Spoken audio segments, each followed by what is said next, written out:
좌석을 정돈하여 주시기 바랍니다. 안녕하십니까. 의회사무 의정팀장 박근수입니다. 지금부터 제305회 포항시의회 제1차 정례회 기획식을 시작하겠습니다. 먼저 국민의례가 있겠습니다. 모두 일어나셔서 단상에 있는 국기를 향해 주시기 바랍니다. 국회에 대하여 경례.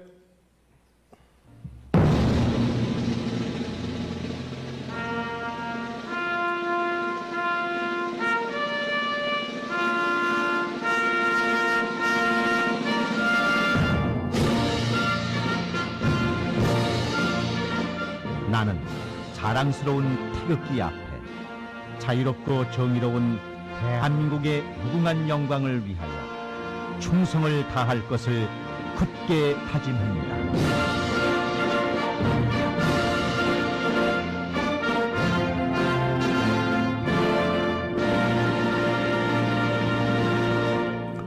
바로 이어서 애국가 제창이 있겠습니다. 녹음 반주에 맞춰 1절만 제창하여 주시기 바랍니다.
다음은 순국 선열 및 호국 명령에 대한 묵념이 있겠습니다.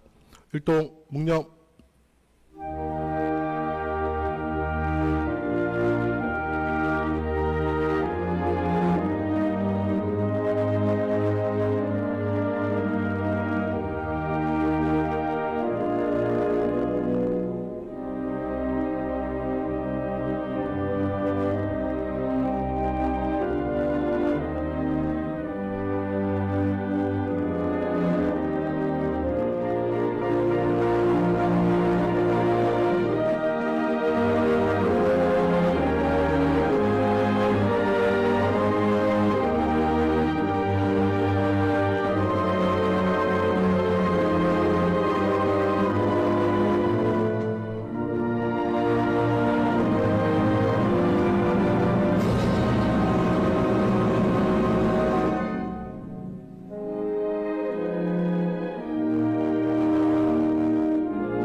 모두 자리에 앉아주시기 바랍니다.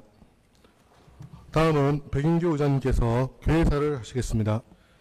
존경하는 50만 시민 여러분, 그리고 동의원 여러분과 이강덕 시장님을 비롯한 2천여 공직자 여러분, 지난해 7월 신뢰받는 의정, 힘이 되는 의회 기치로 힘차게 출발한 제9대 포항시의회가 어느덧 개원 1년을 앞두고 있습니다. 이번 정례회는 제9대 의회 출범 1년을 돌아보고 2023년 상반기 의정 활동을 마무리하는 회기라 더욱 뜻깊게 다가옵니다. 먼저 그동안 포항시의회가 시민의 뜻을 대변할 수 있도록 한결같은 마음으로 응원해 주신 시민 여러분께 감사드립니다. 아울러 민생 현장에서 지역 발전과 시민 복리 증진을 위해 현실적인 의정활동을 펼쳐주신 동료 의원님들과 시정과 포항 발전을 위해 애쓰고 계신 이강덕 시장님을 비롯한 2천여 공직자 여러분께도 감사의 인사를 전합니다. 특히 포항국제불빛축제에 이어 포항 시민의 날 행사까지 안전하고 성공적으로 개최될 수 있도록 한마음 한뜻으로 애써주신 모든 분들께 감사드립니다. 사랑하는 시민 여러분, 제9대 포항시 의회는 개헌 이후 지금까지 시민 여러분과 소통하고 지역 현안에 대해 공부하며 신뢰받는 의정으로 시민들에게 힘이 되는 의회가 되고자 노력해 왔습니다. 현장 중심의 의정활동으로 다양한 민의를 수렴하여 시민의 대변자로서 소임을 다하고 집행기관에 대한 철저한 견제와 감시, 조정자 역할에도 충실해 왔습니다.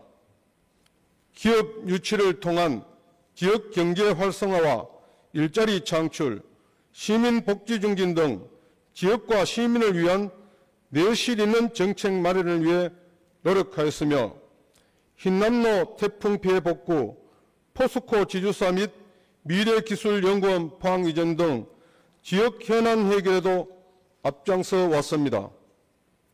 개정지방자치법 시행으로 한층 더 커진 의무와 책임을 다하기 위해 전문성과 정책 역량을 보다 강화하고 본회의 수요 통역 서비스를 새롭게 시작하여 취약계층의 알 권리 충족과 의정활동 접근성 향상을 위해 노력하였습니다. 그리고 시의회 유튜브 채널을 개설해 주요 의정활동을 생중계하고 다양한 콘텐츠를 통해 시민 곁으로 한층 더 가깝게 다가가고자 애써왔습니다. 하지만 우리 의원 모두는 지난 1년보다 앞으로 주어진 3년의 시간이 더 중요하다는 것을 잘 알고 있습니다. 앞으로도 우리 포항이 2차 전지와 배터리, 수소, 바이오 헬스 등 신성장 산업과 산업 다변화를 통해 제2의 연일만의 기적을 만들어 나아갈 수 있도록 포항시의회가 힘과 지혜를 모아 나가겠습니다. 존경하는 동료의원 여러분, 먼저 지난 1년간 민생 현장에서 불철주야 애써오신 동료의원 여러분들께 다시 한번 감사의 인사를 드립니다. 오늘부터 18일간 일정으로 개최되는 제1차 정례회는 2022년도 결산검사 승인, ABB 심사, 시정질문, 2023년도 행정사무감사 및 시민생활과 밀접한 안건 심사가 예정되어 있습니다. 특히 이번에 실시하는 행정사무감사는 제9대 포항시의회의 첫 행정사무감사입니다. 지난해 태풍 피해 복구를 위해 행정사무감사를 취소하고 처음으로 실시하는 행정사무감사인 만큼 의원님 모두 각별한 관심을 기울여 주시고 그동안의 의정활동 경험을 바탕으로 시민의 입장에서 시정 전반에 대해 세심히 살펴봐 주시기를 바랍니다. 그리고 나아가 시민들에게 유익하고 지역 발전에 보탬이 될 수 있는 창의적이고 미래지향적인 발전 방향 대안도 제시해 주시기를 당부드립니다. 이강덕 시장님을 비롯한 공직자 여러분, 금년 한 해도 어느덧 반환점을 향해 가고 있습니다. 계획했던 모든 사업들이 당초 목표대로 성과를 낼 수 있도록 꼼꼼히 중간 점검하시고 현안 업무는 더욱 적극적으로 추진하여 주시기를 부탁드립니다. 아울러 장마와 혹설기를 대비하여 재예상 지역과 재난 취약 지역에 대해 철저히 사전 점검하고 안전사고 예방 대책 수립에도 만전을 기해 주시기를 당부드립니다. 1년을 맞는 제9대 포항시 의회와 민선 8기 포항시에 대한 시민들의 관심과 기대가 더욱 커지고 있는 만큼 앞으로도 의회와 포항시가 시민과 지역을 위해 소통하며 상생할 수 있기를 바랍니다. 사랑하는 시민 여러분, 포항시의회 33명의 의원 모두는 앞으로도 시대적 요구와 시민의 기대를 깊이 새기고 더욱 활발한 의정활동으로 포항시의 무한한 발전과 시민의 복리 증진을 위해 끊임없이 노력하겠습니다. 초심을 잃지 않고 시민 여러분께서 주신 권한과 의무를 제대로 이행해 지역 발전과 지방자치 발전에 최선을 다할 것을 다시 한번 약속드립니다. 끝으로 6월은 호국 보훈의 달입니다. 나라를 위해 몸바친 순국 선열과 호국 영령들의 뜻을 기리고 감사의 마음을 전하는 뜻깊은 한 달이 되기를 바라며 무더위에 항상 건강 조심하시고 여러분 모두의 가정에 건강과 행복이 가득하시기를 기원드리며 개사를 모두 마치겠습니다. 감사합니다. 이상으로 제305회 포항시의회 제1차 정례회 개회식을 마치겠습니다. 이어서 본회의가 시작되겠습니다. 의석을 정돈하여 주시기 바랍니다. 성원이 되었으므로 제305회 포항시의회 제1차 정례회 제1차 본회의 개회를 하겠습니다. 먼저 사무국장으로부터 보고가 있겠습니다. 사무국장 장종용입니다. 보고사항을 말씀드리겠습니다. 이번 제305회 제1차 정례회는 포항시의회 회기와 그 운영 등에 관한 조례 제4조의 규정에 따라 소집하게 되었습니다. 먼저 의원 발의 의안으로 지난 6월 7일 백산신 의원의 친인으로부터 6월 21일에서 22일까지 양일간 시정에 관한 질문을 하기 위한 시장 등 관계공무원 출석 요건이 발의되었으며 5월 2일 이다영 의원의 사인으로부터는 포항시 장애인 전동 보조기기 보험 가입 및 지원 조례안이 6월 2일에는 조민성 의원의 7인으로부터는 포항시 안전도시 조성에 관한 조례안이 황창교 의원의 7인으로부터는 포항시 소셜미디어 운영조례 전부 개정 조례안이 전주영 의원의 7인으로부터는 포항시 야외운동기구 설치 및 관리조례 일부 개정 조례안이 6월 5일 안병국 의원의 9인으로부터는 포항시 맨발 걷기 활성화 및 지원에 관한 조례안이 발의되어 6월 7일 해당 상임위원회에 각각 회부를 하였습니다. 다음은 시장으로부터 제출된 의안 및 회부사항으로 5월 30일과 31일 제출된 2022 회계연도 세입 세출 결산 승인의 건 등 두 건은 5월 31일 각 상임위원회에 회부를 하였으며 6월 2일 제출된 포항시 공모전 운영조례안 등 8건은 자치행정위원회에 2023년도 포항 테크노파크 사업비 출연하는 경제산업위원회에 포항시 은빛빌리지 설치 및 운영조례 일부 개정 조례안 등 6건은 복지환경위원회, 포항시 해양산업육성 및 해양시설 설치 운영조례 일부 개정 조례안은 건설도시위원회에 6월 7일 각각 회부를 하였습니다. 다음은 일반 안건으로 5월 30일 시장으로부터 2023년도 행정사무감사조례가 제출되어 5월 31일 각 의원님께 배부해 드렸습니다. 마지막으로 제304회 임시회 폐회 중 의안 심사사항으로 6월 8일 경제산업위원장으로부터 포항시 2차전지 국가첨단 전략산업 특화단지 지정 촉구 건의안은 위원회안으로 채택을 하였고 6월 9일 자치행정위원장으로부터 포항시 행정기구 설치조례 일부 개정 조례안 등 3건을 원안 가결 하였다는 보고가 각각 있었습니다. 이상으로 보고를 마치겠습니다. 장영영 사무국장 수고하셨습니다. 다음은 5분 자유 발언의 시간을 갖도록 하겠습니다. 먼저 이상범 의원님 나오셔서 발언하여 주시기 바랍니다. 존경하는 포항시민 여러분, 국민의힘 기계기북축장 신광 송라 청하면 지역구 이상범 의원입니다.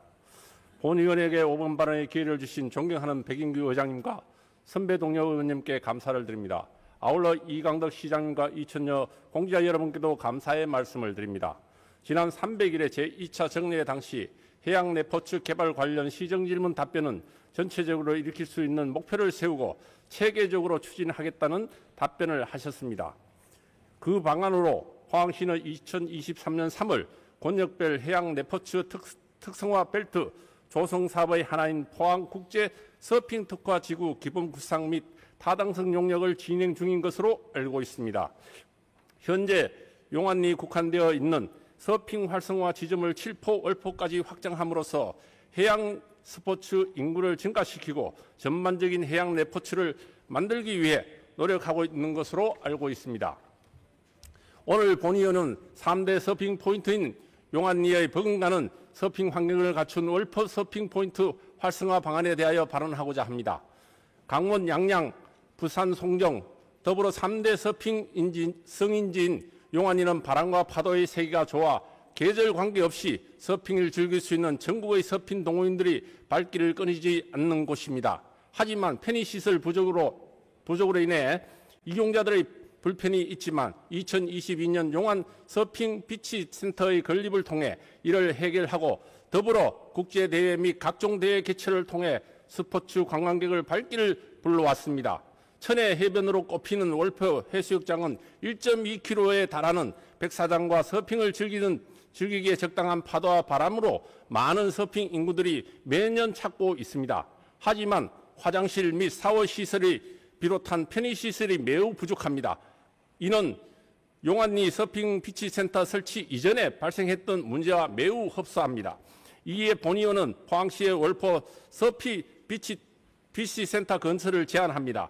월포를 방문하는 서핑 인구를 정주시키는 역할을 통해서 코로나 발생 이전 2008년부터 연평균 140만 명이 방문했던 이곳에 서퍼 비치 센터를 건립하여 서핑 매니아들을 유입시켜야 합니다. 양양의 조성된 서피 비치는 다양한 체험 프로그램과 먹거리 조언을 통해 연간 50만 명이 넘는 관광객들이 방문하고 있는 핫플레이스입니다. 월포 해수욕장에도 서피 비치와 같은 거리 조성의 필요성을 느끼고 있지만 현재 포항시의 월포 용두리 지구 단위 계획에는 한계가 있다고 본의원은 생각합니다. 이에 포항 국제 서핑 특화 지구 조성 기본 구상 및 타당성 용역의 월포 용두리 지구 도시계획 재정비 부분을 포함시킬 것을 요구합니다. 현재 월포 용두리 지구는 대부분이 주거지로 구성되어 있기 때문에 상업용지의 확장이 필요하고 더 나아가 지구 단위 해체를 통해서 월포 서핑 테마 거리 조성에 대한 장기적인 계획이 필요한 시점이라고 생각합니다. 더불어 2024년 포항 영덕간 고속도로가 개통됨에 따라 철도 고속도로가 동시에 연결되는 동해안 시대가 활짝 열리게 될 것입니다. 유입되는 관광객의 월포의 서핑과 해변의 이미지를 반영시키는 만한 IC 명칭을 선정해야 됩니다.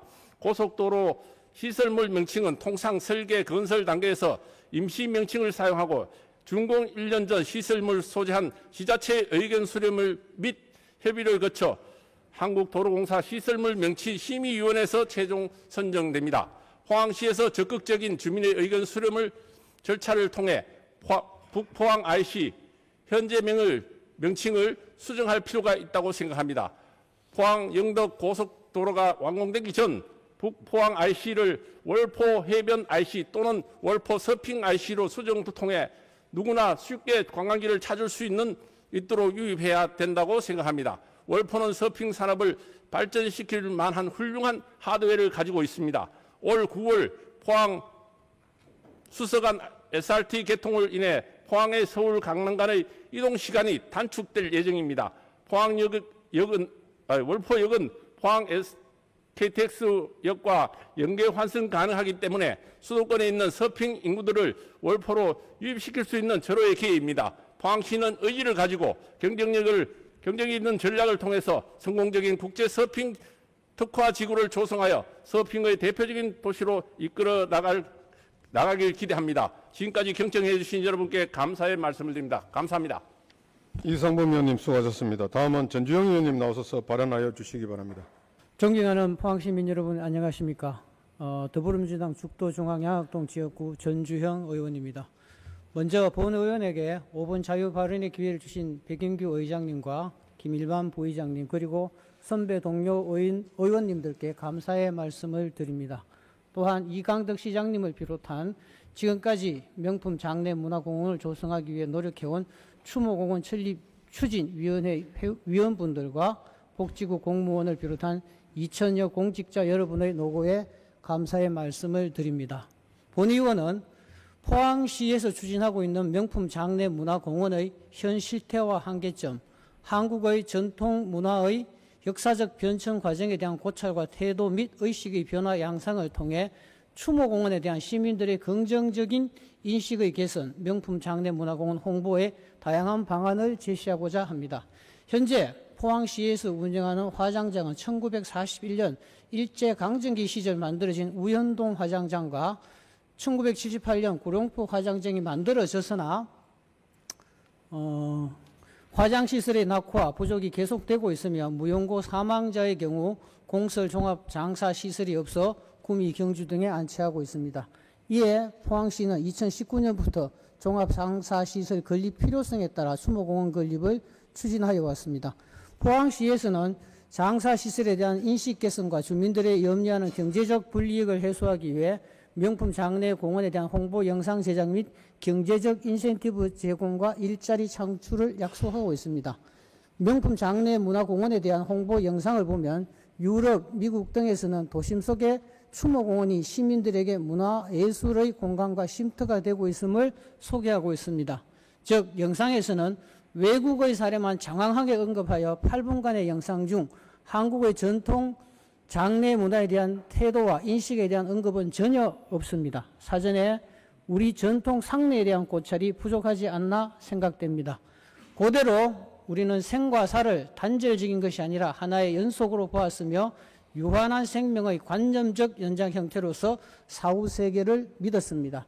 탄생에서 연월 일시 사주가 중요하듯 매장시 또한 새로운 삶으로 보므로 사주를 중히 여겼습니다.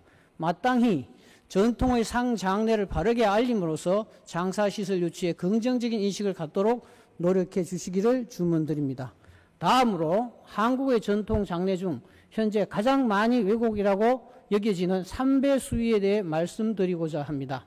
논문 현행 수위의 실태 및 문제점, 삼배 수위의 등장 배경 및 확산 연구 등 많은 학술 논문과 고분의 출토 복식을 통해 볼 때 망자가 입는 수위의 경우 한국 전통 상례 예법은 망자가 생전에 좋아하거나 원했던 옷을 입는 것이 일반적이고 남성의 경우 관직에 계셨던 분은 관복을, 여성의 경우 혼인을 했다면 혼례복을 입는 것으로 조사를 통해 알 수 있습니다.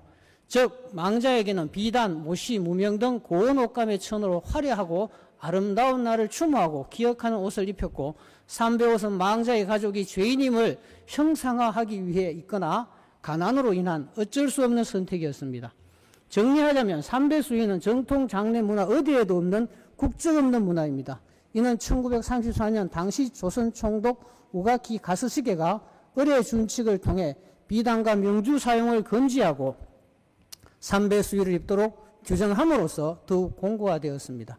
일제강점기 강압에 의해 왜곡된 장례 문화로는 국화꽃, 유족 완장, 검은 리본, 영자 뒤에 국화, 죄수복인 삼배옷을 입히고 수갑을 채우듯 손가발을 꽁꽁 묶는 것이 포함됩니다.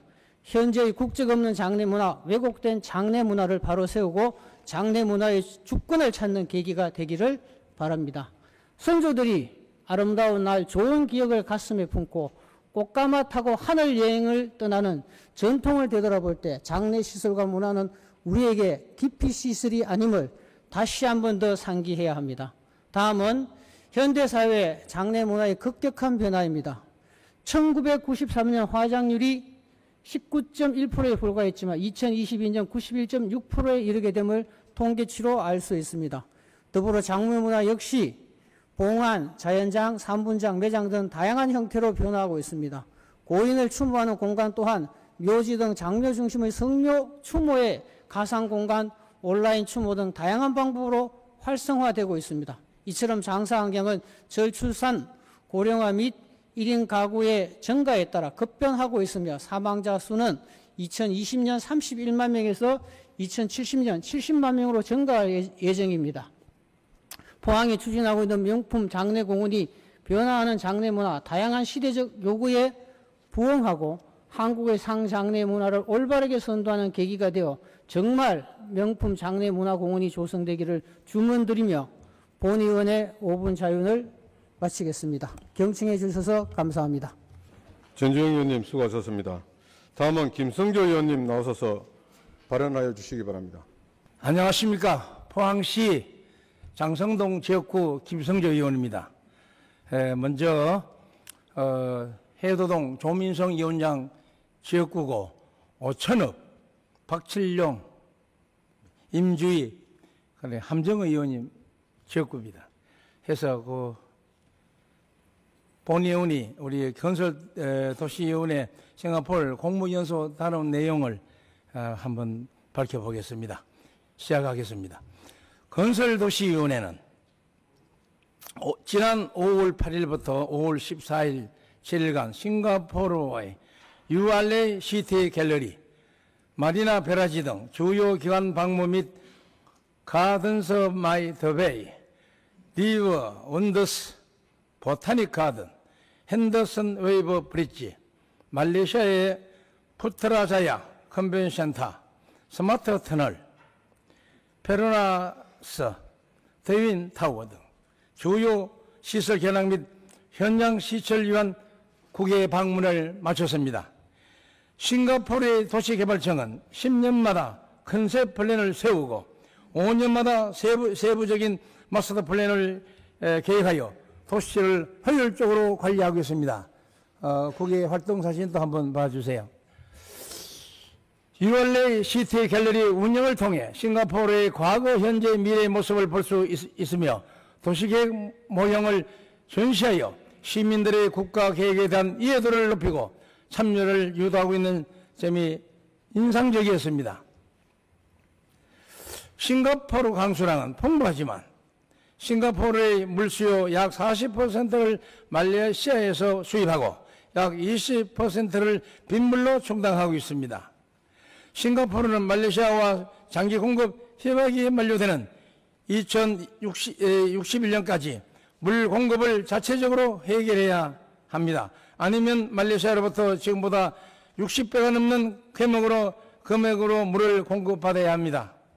전국의 집수원이나 중수도 담수화를 통해 정책적으로 빗물, 하수, 바닷물을 깨끗한 음료수로 제정하는 뉴워터 정책을 1998년부터 싱가포르 수자원공사에서 추진하고 있습니다. 싱가포르 전체적으로는 아껴 쓰고 다시 쓰고 돌려 쓰는 사말 정책을 생활화하고 있습니다.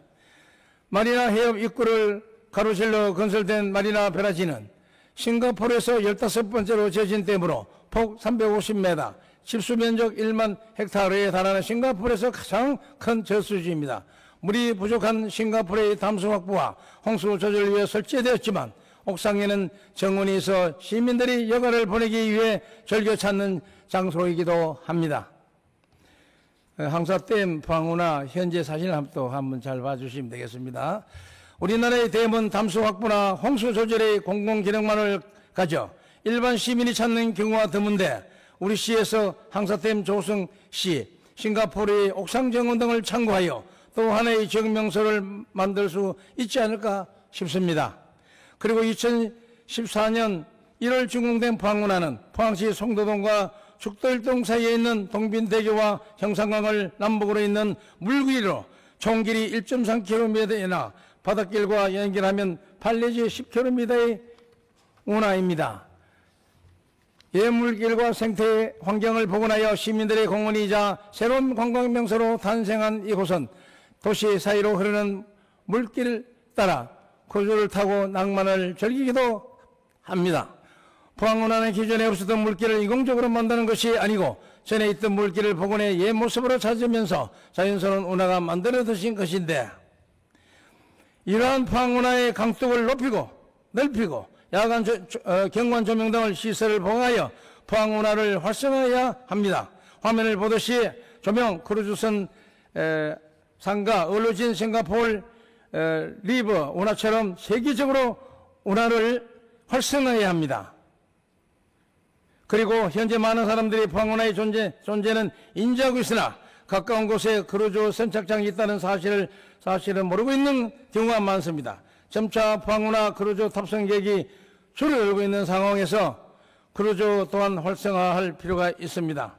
해외에 다녀오면은 언론에 나쁜 인식인데 다녀야 됩니다. 그토록 이광덕 시함을 비롯한 공직자 여러분, 흘러가는 소리를 듣지 말고 항소댐 및 지역 명소와 포항 운하와 거리지의 활성화를 위해 최선의 노력을 다해 주시도록 당부드리며, 지금까지 본 위원회의 시장 자유 발언을 경청해서 감사합니다. 대단히 감사합니다. 김승희 의원님 수고하셨습니다. 다음은 백강원 의원님 나오셔서 발언하여 주시기 바랍니다. 존경하는 50만 포항시민 여러분 안녕하십니까. 흥해읍 지역구 국민의힘 백강훈 의원입니다. 먼저 본 의원에게 5분 자유 발언의 기회를 주신 백인규 의장님과 김일만 부의장님, 선배 동료 의원님께 감사의 말씀을 드립니다. 아울러 신변 7호차 공석 중인 이강덕 시장님을 대신해서 시장을 책임지고 계신 김남일 부시장님과 2천여 공직자 여러분께 감사의 말씀을 드립니다. 본 의원은 오늘 최근 도소방본부가 실시한 경상북도 안전체험관 건립부지 공모의 문제점을 지적하고 경상북도 및 행정안전부에 지진 피해 주민을 위한 안전시설 건립을 촉구하고자 합니다. 주장하는 바와 같이 도소방본부가 경상북도와 포항시의 경북 안전체험관 부지는 포항시 흥해읍 마산리 일원을 한다는 합의사항을 전면 무시하고 도내 시군 대상으로 공모를 실시한 데 대해 본 의원은 크나큰 실망과 통탄을 금할 수 없습니다. 2017년 11월 15일 국책사업으로 진행된 지열발전 기술개발 사업 과정에서 촉발된 규모 5.4의 강진은 50만 포항 시민들의 삶을 송두리째 흔들어 놓았고, 그로 인해 700여 명의 인명피해와 약 2천여 명의 이재민이 발생하였으며 시간 내 건축물 중 절반이 넘는 10만 1천여 동의 건물이 파손되어 한 번도 지난 역사상 가장 큰 피해를 입었습니다. 지진특별법에는 지진 원인 규명과 피해자 피해 구제 외에도 피해 주민을 위한 지진 대비 훈련 시설 및 안전교육 시설 설치 및 운영에 대한 내용도 명문화되어 있습니다. 이와 관련 포항시는 2018년부터 5년간 지속해서 경상북도와 행정안전부에 건의하여 경북 안전체험관 포항 건립에 대한 공감대를 형성해 왔으며, 특히 2019년도 4월 19일에는 도재난안전실장의 주재로 도안전정책과 소방본부 포항시 관계 공무원이 참석한 회의에서 국도비 예산 확보 및 운영은 경상북도에서 하고 부지 제공은 포항시에서 하기로 합의했습니다. 다만 행정안전부의 국비 예산 확보가 안 되어져 사업 추진이 수년되어 왔습니다. 도표를 보시면요, 보이십니까? 잘 안 보이시죠? 투트럭 같습니다. 국가방재관은 먼저 원트럭이고 투트럭은 체험관입니다. 국가방재관이 실패했을 시 안전체험관을 도와 협의해서 행안부로 가기로 결정을 했습니다. 예산 확보 때문에 부담이 됐어서 전액 국비로 하고 시비 없는 걸로 그렇게 정리되었습니다. 도정을 책임지고 계신 이춘우 지사님께는 왜 합의된 사안을 어기면서까지 건립부지 유치 경쟁을 부추겨 지자체 간 갈등과 반목을 조장했는지, 왜 부지 선정 이후 공모에 탈락한 도시들의 원성을 생각해보지 않았는지 묻고 싶습니다. 또한 지난 5월 이강덕 시장께서 신병 7호차 병가를 낸 상태에 도시화 주제 정책 관담회를 포항에서 개최하는 발상은 포항 시민들의 자존심을 상하기에 충분했고, 두 분 부의사분께 포항을 직접 챙기라는 지시는 안전체험관 선정 탈락 이후 화난 민심에 또 다른 오해를 불러일으킬 수 있으므로 빠른 시일 내에 이에 대한 지사님의 적절한 해명을 부탁드립니다. 존경하는 포항시민 여러분, 포항지진특별법 제23조와 같은 법 시행령 20조에 따르면 포항지진과 관련된 전시, 교육, 체험 이 세 가지 역할을 수행할 수 있는 공간은 반드시 포항에 있어야 합니다. 전 세계 어느 재난 지역에 가봐도 전시, 교육, 체험 공간이 있으며, 세월호 참사의 경우에도 포항시 의회 앞 세월호 기억공간을 만들었고, 안산 4.16 민주시민교육원에도 세월호 기억교실이 있습니다. 작년 이태원 참사 유족들도 서울시청 앞이나 이태원역 앞에 이태원 참사 추모 공간 조성을 요청하고 있습니다. 세월호나 이태원 참사에 비해 112로 포항 촉발 지진은 국가의 잘못으로 발생한 인재라는 것이 명백히 밝혀졌음에도 불구하고 포항시에 관련 시설이 하나도 없다는 것은 너무나 불합리하고 안타까운 현실입니다. 이에 행정안전부는 지진피해 주민들을 위한 국가 지진방재교육관을 조속히 건립하여 주실 것을 다시 한번 강력히 촉구합니다. 그리고 국가 지진방재교육관을 유치할 수 있도록 경상북도와 포항시가 힘을 합쳐 최선의 노력을 다해 줄 것을 부탁드립니다. 이것으로 본 의원의 5분 자유 발언을 마치겠습니다. 경청해 주셔서 감사합니다. 백강훈 의원님 수고하셨습니다. 다음은 박춘룡 의원님 나오셔서 발언하여 주시기 바랍니다. 존경하는 포항시민 여러분, 안녕하십니까? 포항시 오로천읍 지역구 더불어민주당 박춘룡 의원입니다. 오늘 본 의원에게 5분 발언의 기회를 주신 백윤기 의장님, 선배 동료 의원 여러분 감사하다는 말씀을 드립니다. 그리고 병중에서도 포항시정을 꼼꼼히 챙기고 계시는 이강덕 시장님과 2천여 공직자 여러분에게도 감사 인사를 드립니다. 오늘 본 의원은 최근 포스코홀딩스 주식회사 본사 소재지 포항 이전 문제 등과 관련하여 범시민대책위원회의 포스코홀딩스 CEO 퇴출 합의서 진정한 이행을 통한 범시민 총걸기 대회 개최를 앞두고 지역 내 다양한 의견이 표출되는 것으로 알고 있습니다. 포항 지역의 일부 경제단체에서도 포스코홀딩스 지주사 본사를 포항시로 이전하는 문제가 당초 합의서 내용대로 진행되어 일단락되었음에도 불구하고 범시민 총걸기대회 개최 등의 소모적 논쟁은 지양돼야 된다는 의견의 입장문을 발표하였습니다. 그러나 이러한 일부의 열애에도 불구하고 범시민대책위원회가 왜 총걸기대회를 하지 않을 수 없는지 포항시민의 대의기관인 포항시의회도 그 이유를 진정성 있게 고민해야 할 것입니다. 포스코그룹은 포스코홀딩스 본사가 지난 3월 포항으로 이전하기로 주주총회에서 의결을 하였고 미래기술연구원 역시 지난 4월 20일 포항본원을 개원했으니 합의서 1항과 2항을 약속을 이행했다고 주장하고 있습니다. 그러나 합의서 1항은 포스코홀딩스 주사 본사 소재지 포항 이전 문제는 실질적 이전이 아닌 서류상의 주소만을 이전하였다고 판단합니다. 소재지란 국어사전상 주요 건물이나 기관 따위가 자리 잡고 있는 곳이라고 정의되고 있습니다. 본사 소재지 이전은 단순히 주소 이전인 본사 기능의 완전 이전을 의미합니다.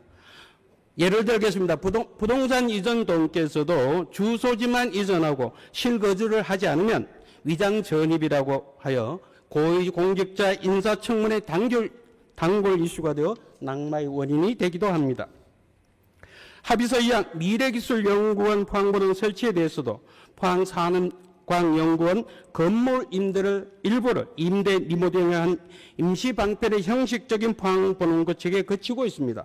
조직관리력도 포항산업광연구원의 조직관리 재배치한 조산모사 격으로 기존 리스트 연구원은 축소가 되었고 설상가상으로 2027년까지 성남시 위례지구 17,000여 명 대규모 부지에 수도권 분원을 설치할 예정이라니 이것은 천부당 만부당한 일입니다. 만약에 포스코 그룹 측에서 수도권 분원 추진을 강행한다면 포항시민의 대기관인 포항시의회의 강력한 반대에 직면할 것입니다. 게다가 중요한 것은 포스코 그룹 측은 현재 포항시와의 상생협의 TF회의를 거부하고 있다고 들었습니다. 지난해 12월 23일 7차 TF회의를 끝으로 8차 TF회의 진행을 위해 포항시는 포스코 그룹 측에 3번에 걸쳐 회의 개최 요구에 응하라는 공문을 발송하였습니다마는 포스코 그룹 측은 더 이상 응하지 않고 있다고 봅니다. 현안 문제에 대한 해결 여지가 전혀 보이지 않는 것입니다. 이에 포항시민을 대신하여 포수고 그룹체의 강한 유감을 전달합니다.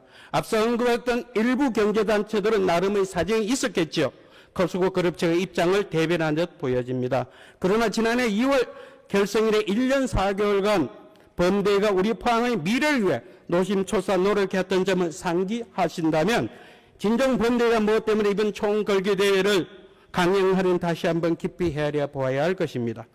범대는 지난 2020년 2월 25일 포항시와 포스코 그룹 간 포항시 홀딩 지주사 본사 소재지를 포항시로 이전하는 관련 합의안 도출 당시 연대 서명 당사자 중의 한 단체로서 합의서 이행에 관한 포항 시민들의 희망에 대한 책임감이 자리 잡고 있다고 판단되어집니다.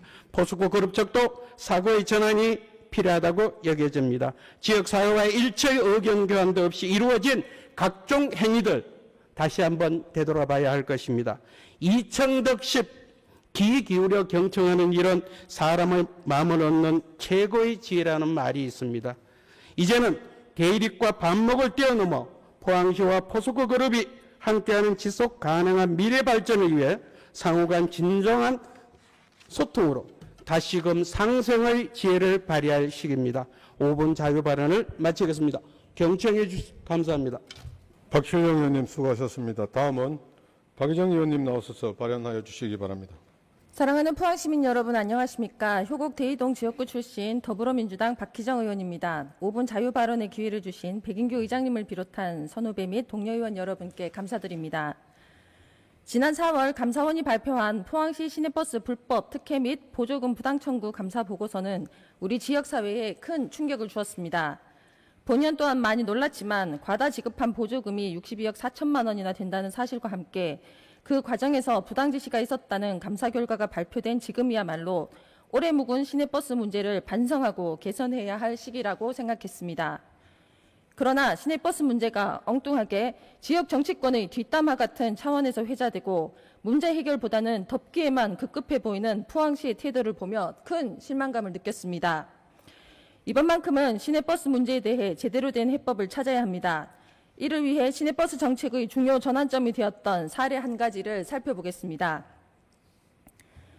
감사원의 감사는 시내버스 표준 운송 원가 중 버스에 대한 감가상각 방식을 정률법에서 정액법으로 전환한 2017년에 발생한 보조금 중복 지급을 주요 쟁점으로 다루었습니다.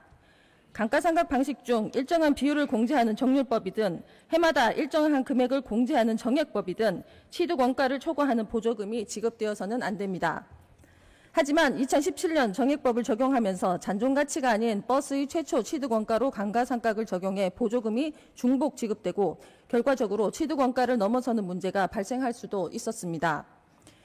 여기까지만 보면 감가상각 방식에 대한 문제가 2017년에 발생한 것으로 여겨지지만 본 의원이 조사한 바에 의하면 2013년에 이미 문제가 시작된 것으로 보입니다. 국토교통부는 당시 안전행정부와 2012년 12월부터 2013년 6월까지 지방공공요금 합동 TF를 구성해 물가관계 차관회의를 거쳐 시내버스 요금 산정 기준 등을 8월 1일에 최종 고시합니다. 이 기준에 버스에 대한 감가상각은 정액법으로 한다는 내용이 포함되었습니다. 포항시도 2012년 5월부터 2013년 3월까지 별도의 표준운송원가 산정 용역을 진행했고 감가상각 방식은 정률법으로 제시되었습니다. 서로 다른 기준이 만들어진 것으로 보일 수도 있습니다만 기초지방자치단체인 포항시는 상급기관, 특히 정부에서 별도의 기준이나 가이드라인을 만들면 그것을 따르는 것이 원칙입니다. 그런데도 무슨 이유에서인지 정률법을 포함한 표준운송원가를 2013년 7월에 업체 측에 최종 통보했습니다. 혹시 포항시가 몰랐던 것은 아닐까 생각되어 당시 공문 등을 어렵게 확보해 검토한 결과 2013년 5월 20일 경상북도에서는 국토부의 공문을 근거로 도내 23개 시군과 경북버스운송사업조합 이사장에게 공문을 발송했습니다. 국토교통부가 지방공공요금 TF팀을 구성하여 원가 산정의 투명성을 제고하고자 시내버스 요금 산정 및 회계 처리 기준을 마련하고 있으니 그 초안을 검토해 2013년 5월 27일까지 의견을 제출해달라는 내용의 공문이었습니다. 초안에는 인건비, 유류비 산정 방법뿐만 아니라 유형자산의 감가상각은 정액법으로 한다. 버스의 내용 연수는 사업자의 실제 평균 사용 연수를 적용하여야 한다는 확실한 기준이 제시되어 있었습니다. 포항시가 이 초안을 제대로 검토했는지 경북버스운송사업조합으로도 공문이 보내졌으니 포항시와 버스업체의 검토 의견은 어떠했는지 등이 중요 쟁점이 될 수밖에 없습니다만 본 의원의 노력에도 현재까지 포항시 답변 공문을 찾지 못하고 있습니다. 또한 경북도 공문에는 국토교통부에서 시내버스 요금 산정 기준 및 회계 처리 기준을 지자체가 운송원가 산정 등에 활용할 수 있도록 금년 상반기 내 가이드라인을 제시할 계획임을 알리고 있습니다. 하지만 포항시는 2013년 7월 29일 업체 측에 포항시의 기준인 시내버스 표준운송원가 산정 결과를 통보했습니다. 황당한 사실은 바로 다음 날인 7월 30일 국토부에서 시내버스 요금 투명성 높아지고 원가 낮아지고 라는 제목으로 산정 기준과 회계 처리 기준을 마련했다는 보도 자료를 배포했다는 것입니다. 그리고 8월 1일 시내버스 요금 산정 기준과 회계 처리 기준이 최종 고시되고 8월 5일 포항시에도 공문이 접수되지만 이에 따른 조치는 어떠했는지 확인되지 않고 있습니다.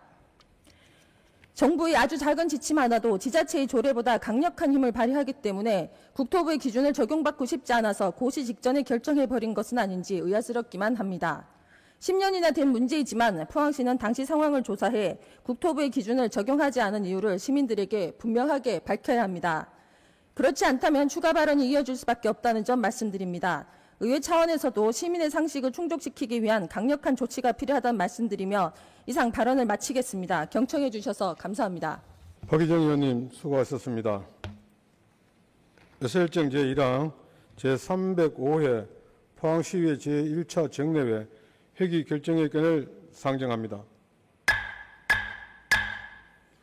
이번 정례회 회기는 으쓱에 배부해드린 의사일정표와 같이 6월 12일부터 6월 29일까지 18일간으로 하고자 하는데 여러 의원님께서는 이의가 없으십니까? 이의가 없으므로 가결되었음을 선포합니다. 의사일정 제2항 제305회 제1차 정례회 회의록 서명위원을 선출하고자 합니다. 회의록 서명위원은 지역구별 순서에 따라 함정호 의원님과 이재진 의원님을 선출하고자 하는데 여러 의원님께서는 이의가 없으십니까? 이의가 없으므로 가결되었음을 선포합니다. 의사일정 제3항 시장 등 관계 공무원 출석 요구의 건을 상정합니다.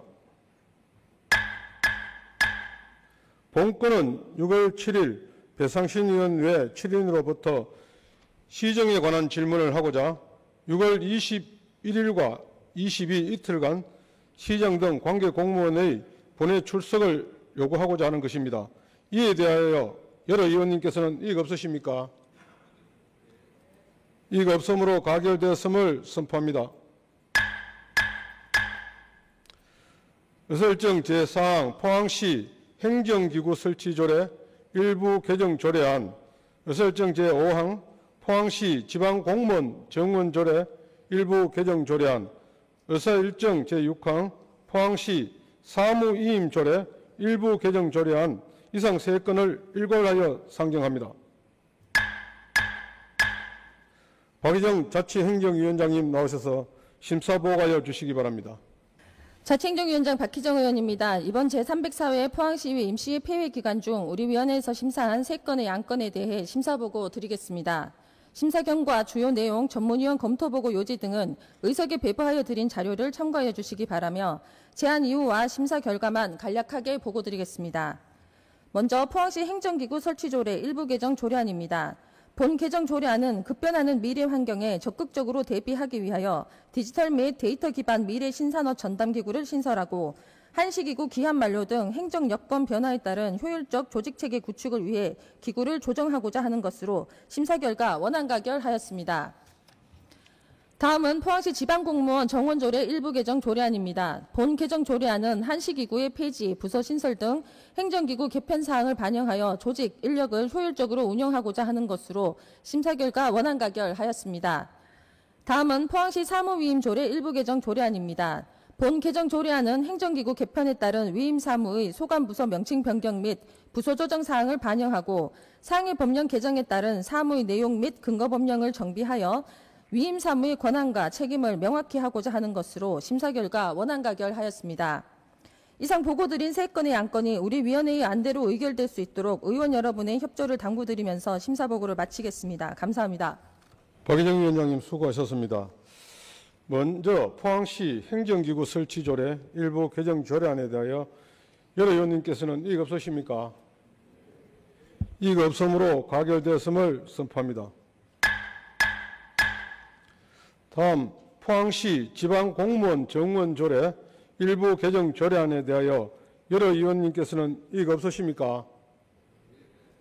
이의가 없음으로 가결되었음을 선포합니다.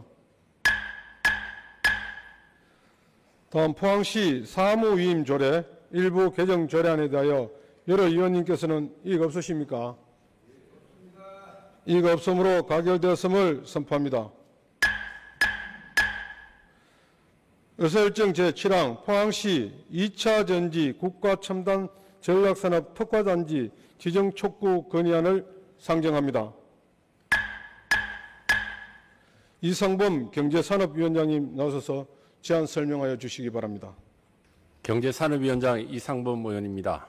지난 제304회 임시회 폐회 기간 중 우리 위원회에서 제안한 포항시 2차 전지 국가첨단 전략산업 특화단지 지정 촉구 건의안에 대하여 제안 설명드리겠습니다. 제안 이유는 의석에 배부해드린 위인문을 참고해 주시기 바라며 건의문을 낭독하겠습니다. 포항시 2차 전지 국가첨단 전략산업은 산업특화단지 지정 촉구 건의문. 정부는 지역 균형 발전이 가능하고 국가 경쟁력 강화가 이루어질 수 있는 포항을 2차 전지 국가 첨단 전략산업 특화단지로 지정하라. 포항시 의회는 세계 최대의 2차 전지 소재 생산 허브로 도약이 가능하고 국가 첨단 전략산업의 혁신 생태계의 구축이 가능한 경북 포항을 2차 전지 국가 첨단 전략산업의 특화단지로 지정해 줄 것을 정부에 강력하게 건의한다.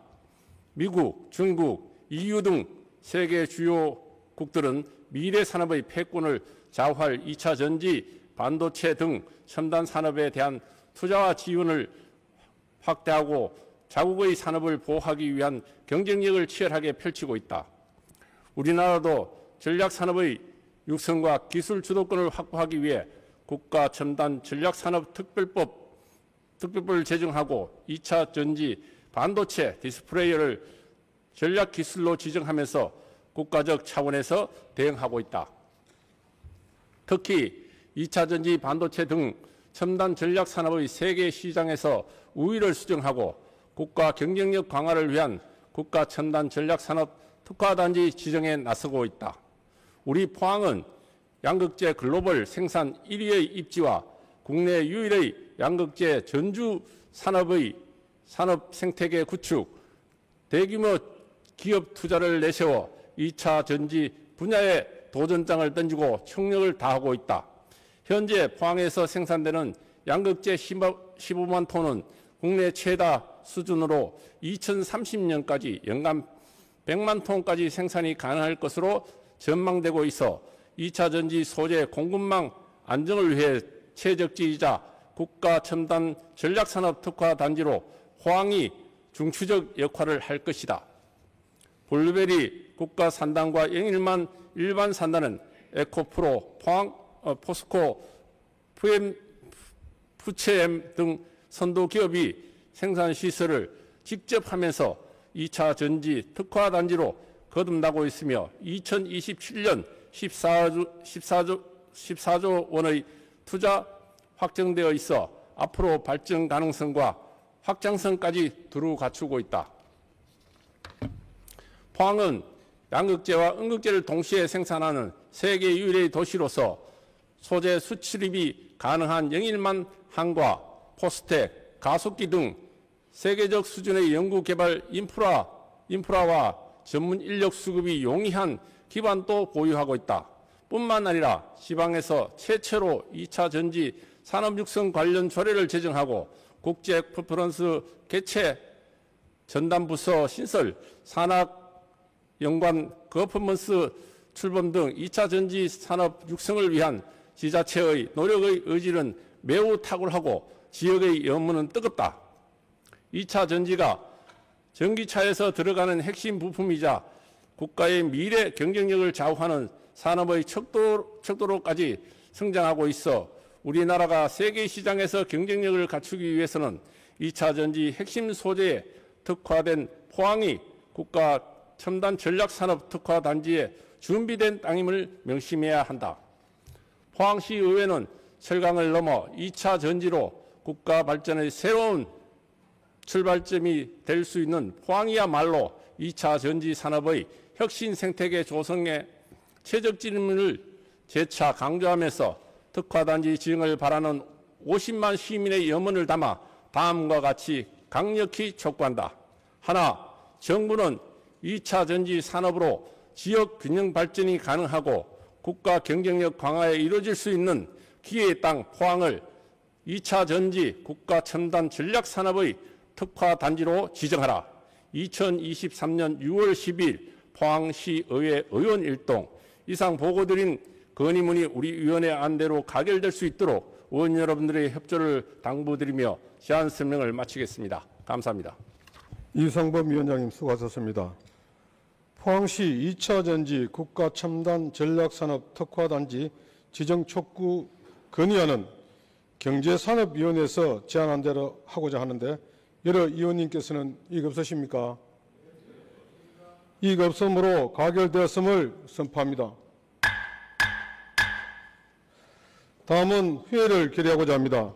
6월 13일부터 6월 20일까지 8일간은 상임위원회별 2023년도 행정사무감사 활동을 위하여 본회의를 회의하고자 합니다.